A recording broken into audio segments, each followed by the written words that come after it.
is the DeFi Decoded podcast by 9 Point Partners.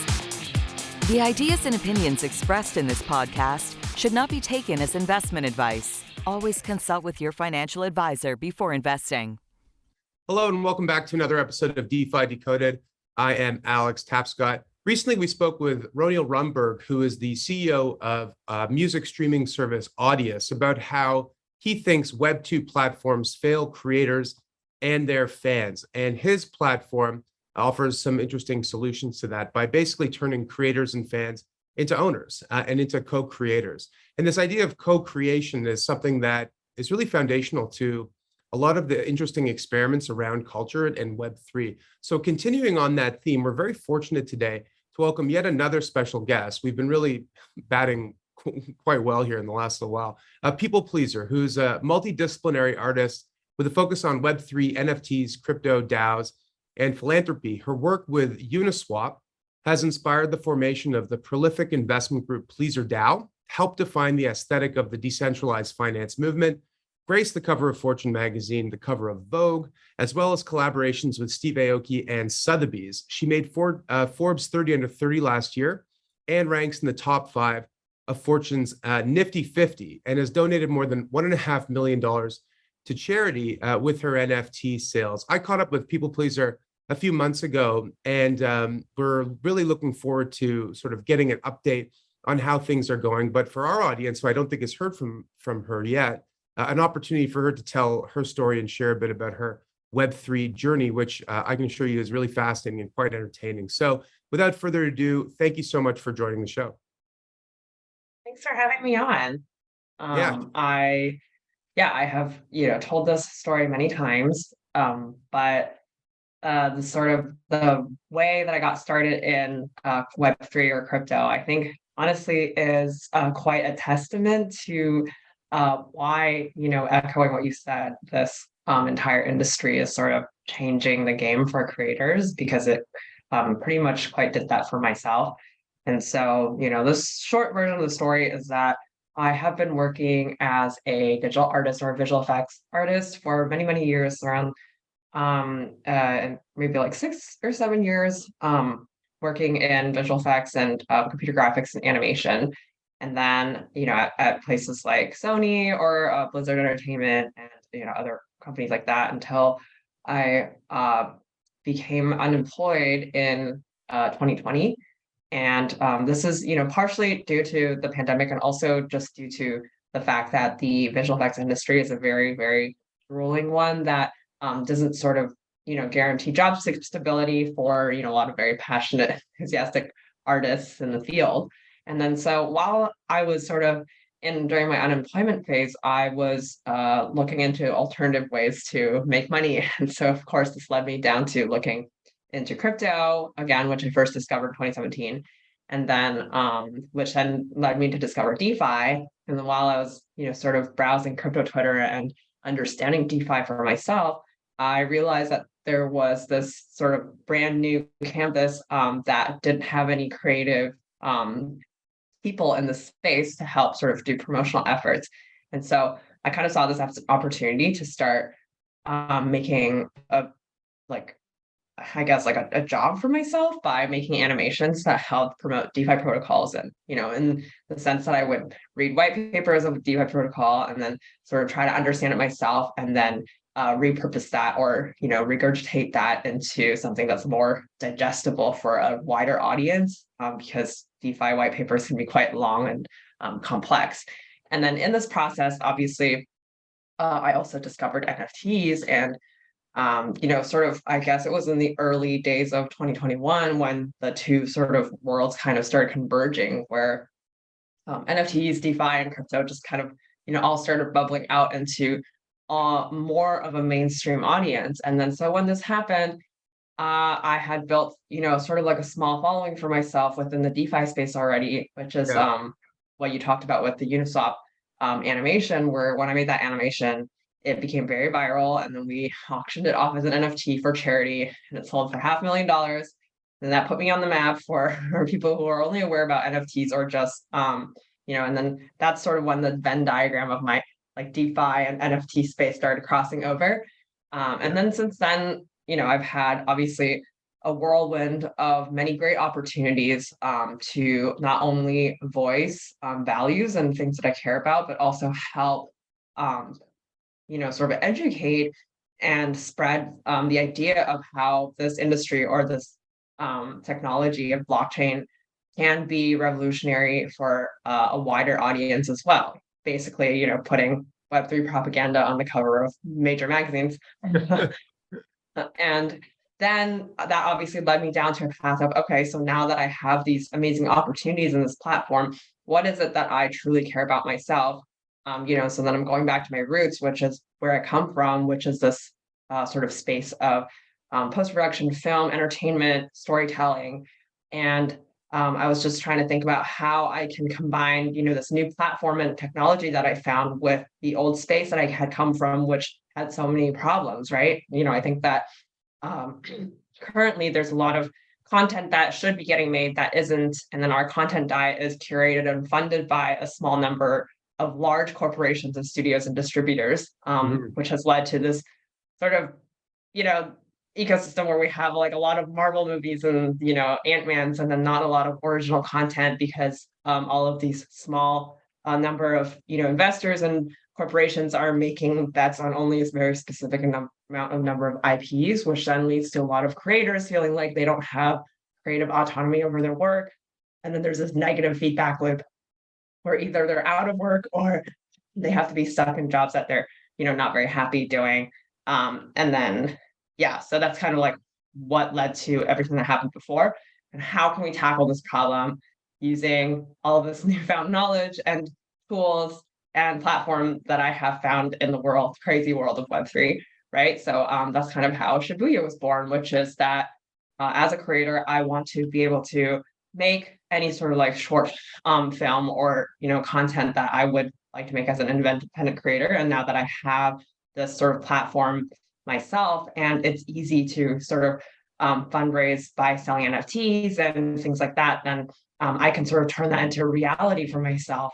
And so if you think about how streaming platforms are changing or did change the way that content was consumed, then hopefully the goal with Shibuya is to aim to change how content is made, because basically we want to provide creators with a bunch of tools and solutions to sort of fund their films and build a community around their IP, and just get things off the ground without having to go through the traditional route, which is often very political and just impossible for any independent creator to go through.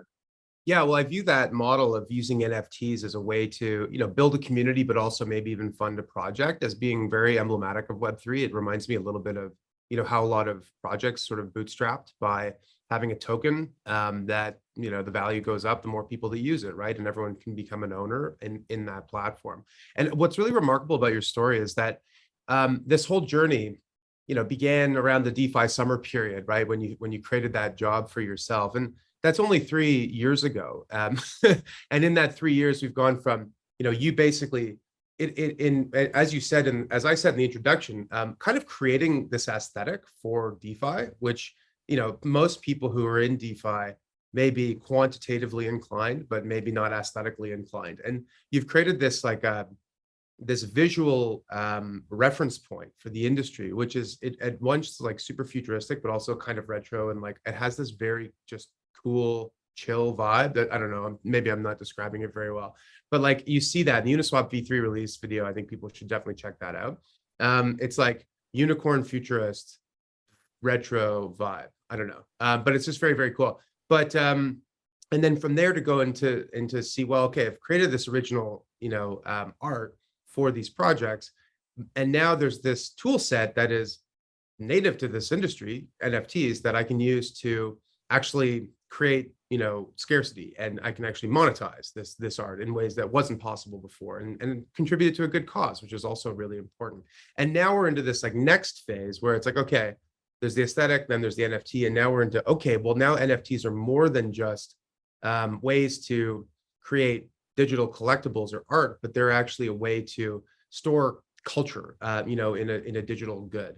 And maybe they're a way to, build IP or build stories that weren't possible before.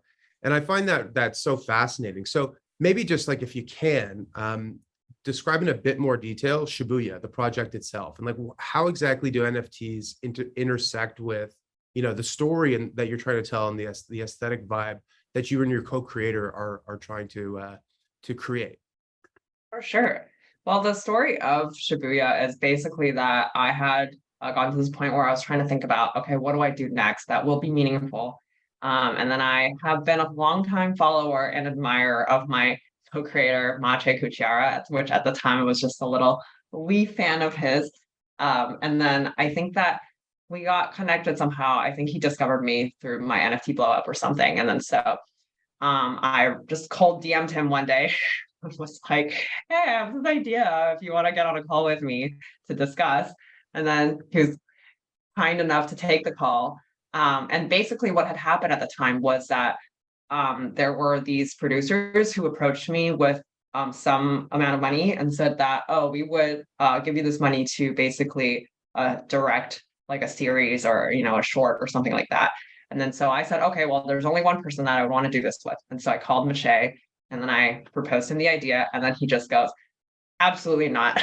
He said that if you take their money, that's the death of, anything that you have creatively involved in this project, basically. And then Right. he explained to me why, and, totally made sense to me. It's happened to him before as well. And then okay, I went away and then I started thinking about the problem more, right? I feel like I wasn't thinking about it deep enough. And then, so after a few days, I was like, okay, first of all, I feel like I don't need to take money from any producers because, sort of given my history with NFTs and stuff, it feels like I can actually just go direct to my audience and then crowdfund that way instead of taking money from a middleman, right? And then Yeah. on top of that, but I just felt like that wasn't enough, right? On top of that, I feel like within the NFT space, it's either people are buying things for speculation or, with the Kickstarter space, they're just kind of like giving money as a donation or whatever. Yeah, exactly. So I was like, how do I find a middle ground where people are not buying it to speculate and also not feeling like they're just giving you their money blindly? And then so I started thinking about, sort of interactive storytelling and how we can use NFTs as a tool to facilitate this and create more of a relationship between the creator and audience that is beyond Right. just like a passive viewing. And then I started thinking about Black Mirror Bandersnatch. So for anyone who hasn't seen it, it's this standalone interactive episode of Black Mirror on Netflix, where they have filmed, a bunch of different stories basically. And then so while you're watching the episode, you could, for example, choose which brand of cereal the main character eats, and then depending on which one you choose, then it'll go down a completely different story path than the one like the other brand of cereal. And there's a lot of other decision points as well. So I found this concept really fascinating, obviously. And then so I started thinking about how I could sort of, mix and mash all these different concepts into something of my own and make something new. And then so basically that's how White Rabbit was born, which is basically this interactive web series that almost takes the form of a choose your own adventure, where we started with the first sort of 1 minute ending with our main character coming across two doors, and then behind each door is an alternate ending to the chapter. And Yeah. then we invited our audience to basically mint an NFT and then stake the NFT in whichever door or ending that they felt they resonated with more. And then the very act of minting the NFT will help basically finance the development of this creation. And then the act of staking and voting is basically you're helping creatively direct or creatively contribute to the story, right?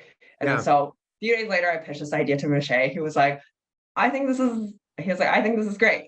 So then we started working on White Rabbit together, which is currently still in development on Shibuya. And then so while we're, basically making White Rabbit and then also obviously engaged our technical co-founders to help build the tools necessary to make White Rabbit a reality, we thought, this shouldn't just be a one-time thing, right? If this proves to work, for example, for White Rabbit, then it should also be, workable for other creators as well. Why not make these tools that we're creating available to more?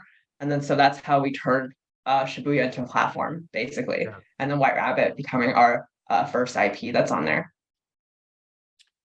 I love that for so many reasons. A friend of mine started the most popular fan fiction site called Wattpad, and that's to me an interesting sort of example of how Web2 sort of fails to quite capture all the value that's created by people who are really engaged and invested in stories, and how something like this could potentially act as a solution or a way to sort of enhance that experience, right? Because you've got all these fans of yours that know you from your graphic art and design, but also who know you from this, and anybody who's willing to mint an NFT in order to help shape the direction of a story is someone who would be considered like a real fan of yours, or at least a fan of the IP itself.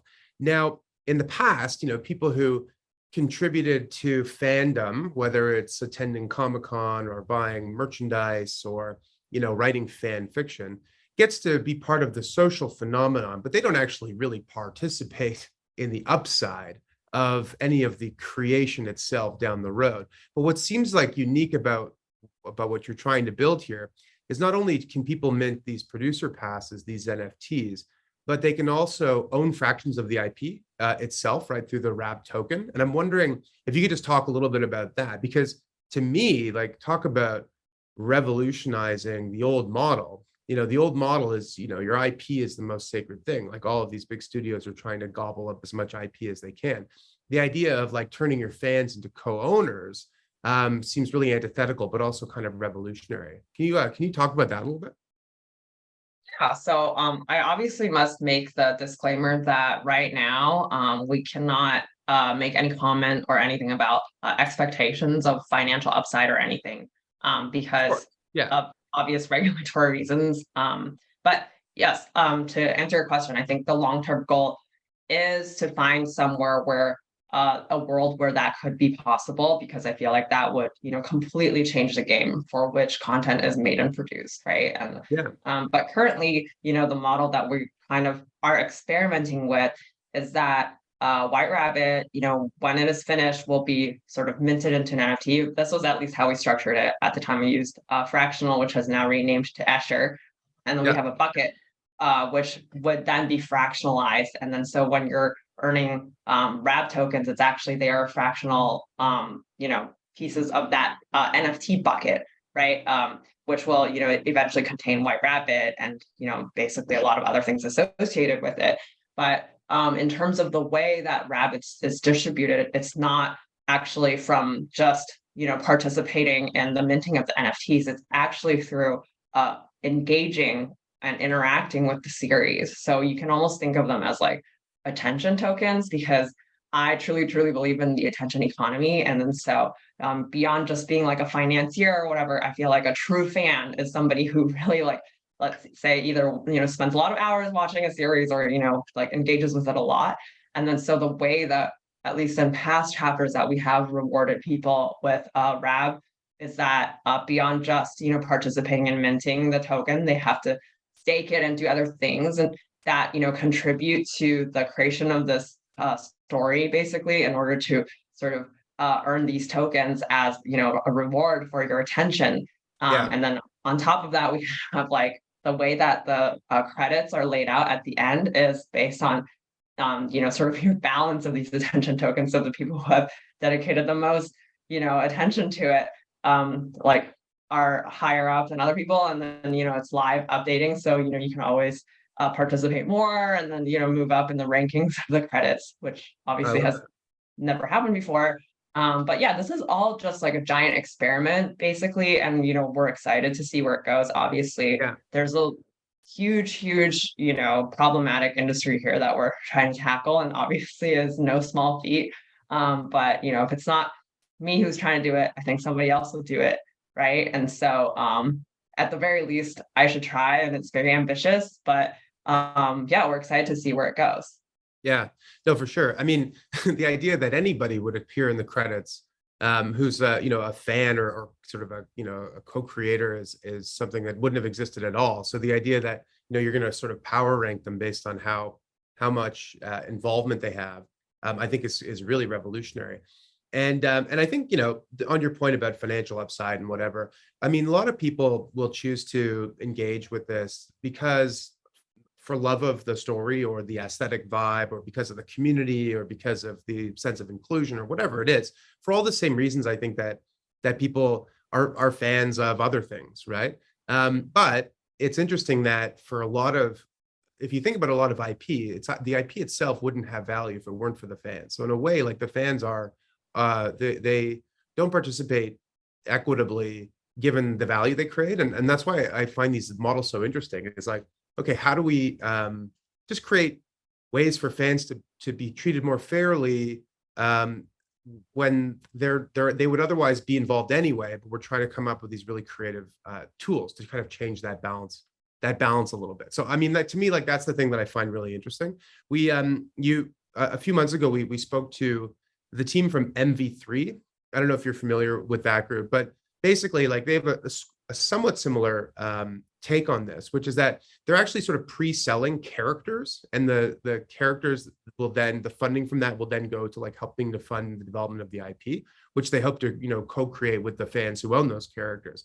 And you know, I'm not saying that model is better or worse or whatever. I'm simply saying that it's like there's this whole new frontier that we can experiment on, new ways to do this. And I think that's really powerful, especially given that the industry, as you've described it, is so entrenched and has really settled into this kind of rut almost, where it's just churning out the same kind of content.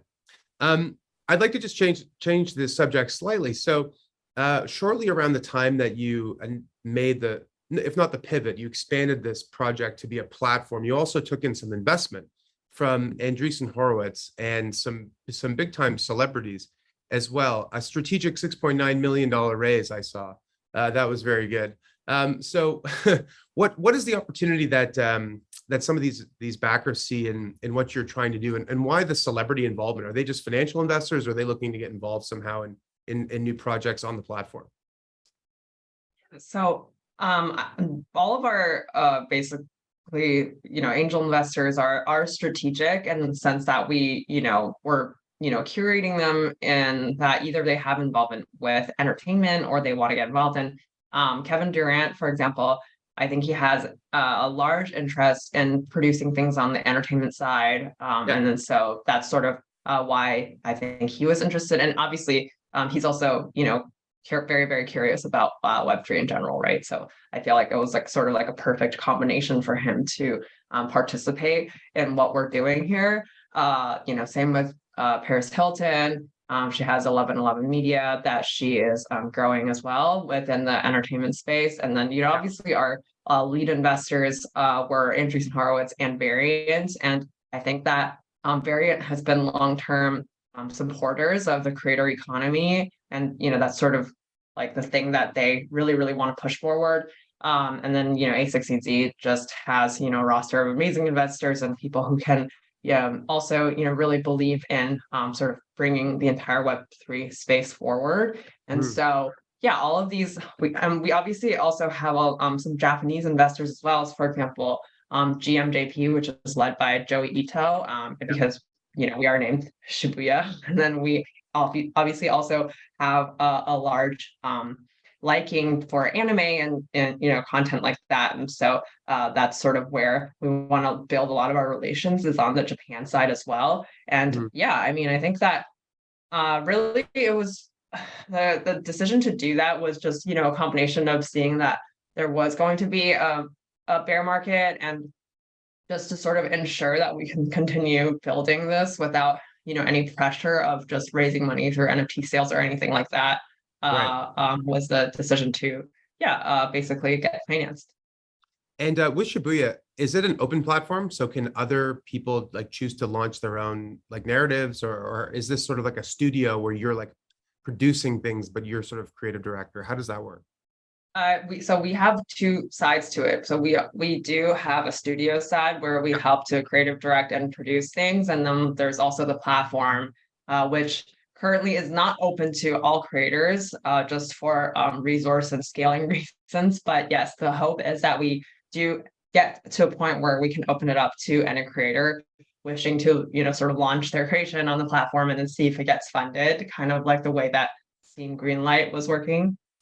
But right now, obviously, we have this very, very strong belief that content is king, right? And so good content will sort of drive adoption, and everything else will follow after. And so that's why in the beginning we're sort of tailor curating this first cohort of very, very high quality IPs that we want to be associated with the platform, as well as that White Rabbit itself is currently a sandbox, right? So it's like we are experimenting with which concepts work, which tools work better. We're doing this in real time, and you can see it happen with White Rabbit, so that at the end we can come out with a toolkit that is most suitable for a wider range of creators, and then sort of make those available to more creators later on. And I think the concept of combining blockchain and provenance with storytelling or fandom or IP is extremely interesting, right?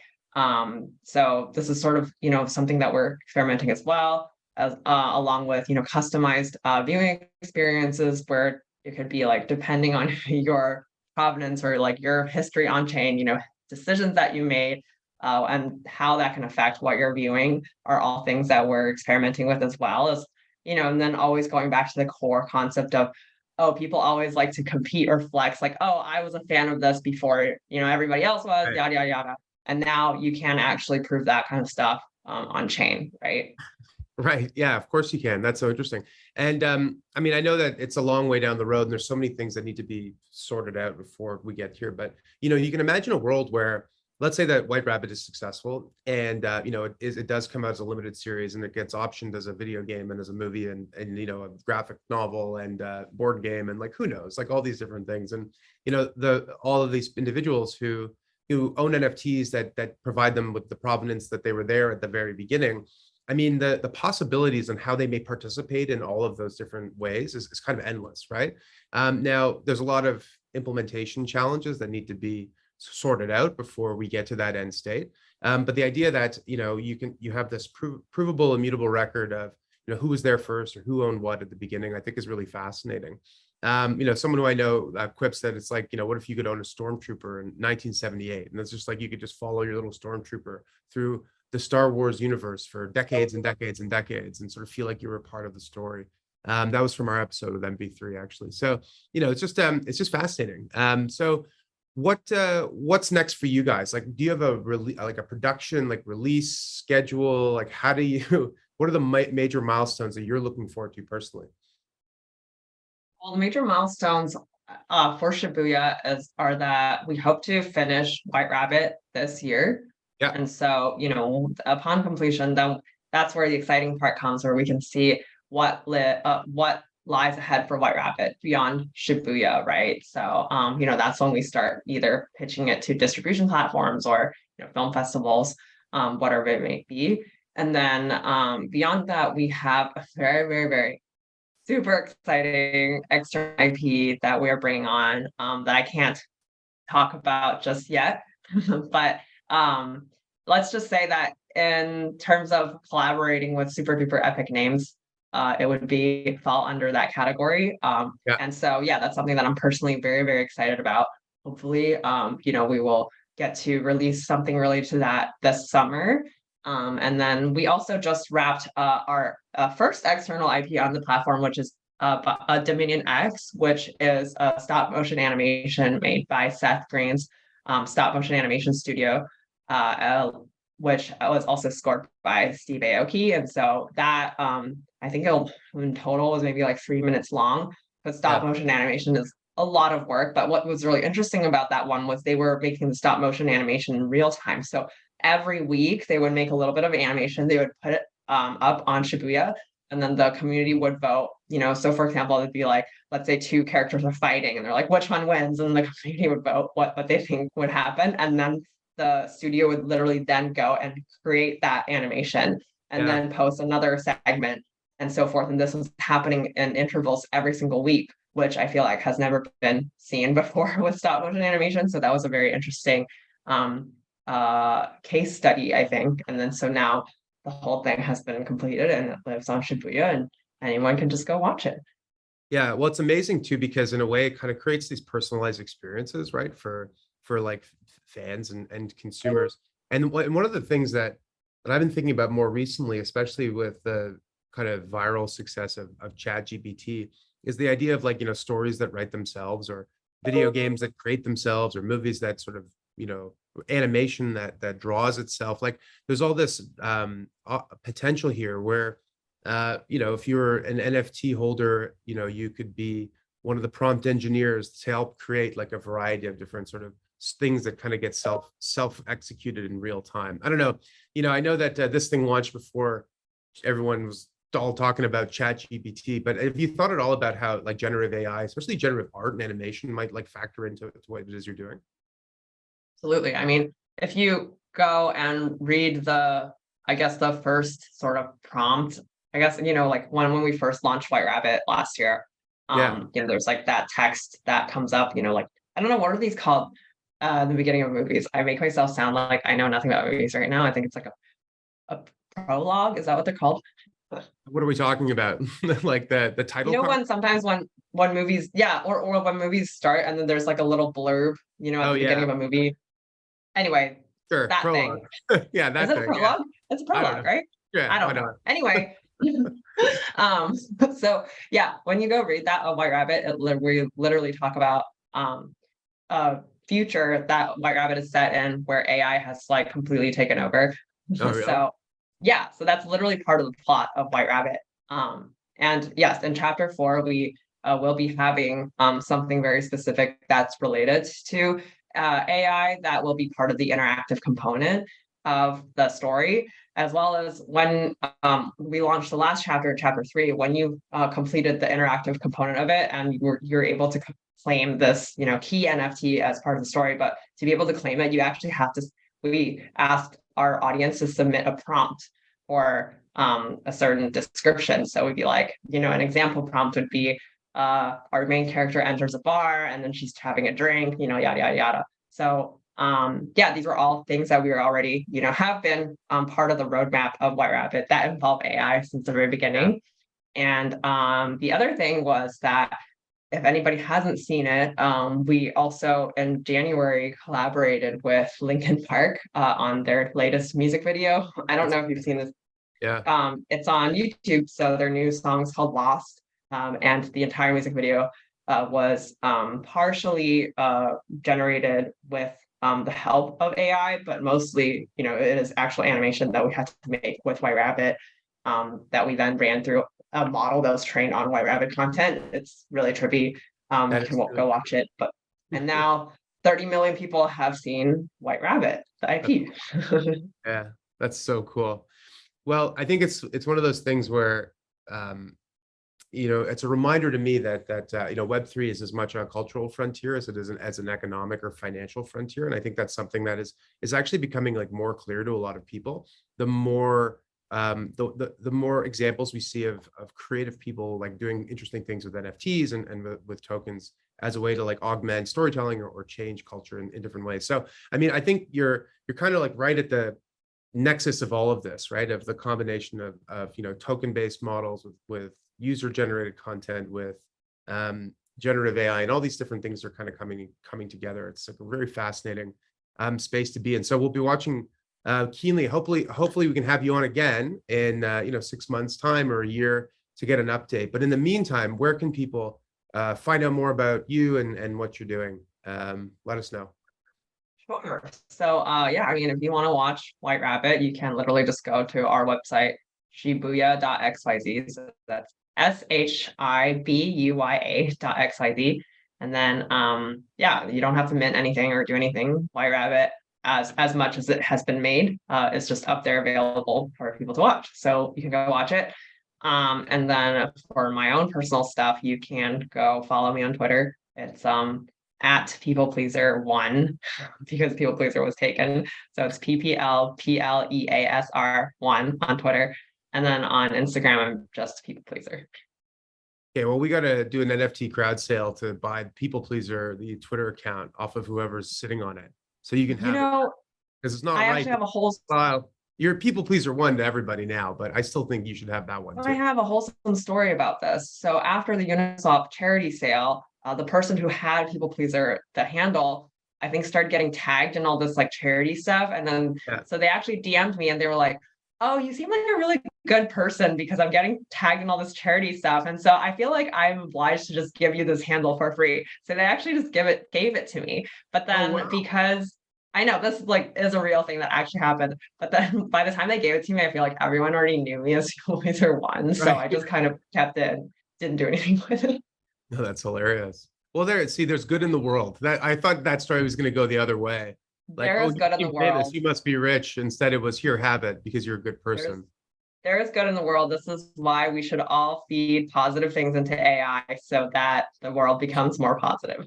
I love that. Okay. Thank you so much. This was an awesome discussion. Really appreciate your time and insights, and looking forward to following the progress. Thank you so much. Yeah. But that's it for this week's episode. So thank you again to Pplpleasr, and we will see everybody next week. Until then, I'm Alex Tapscott. Peace out. Take care. Bye.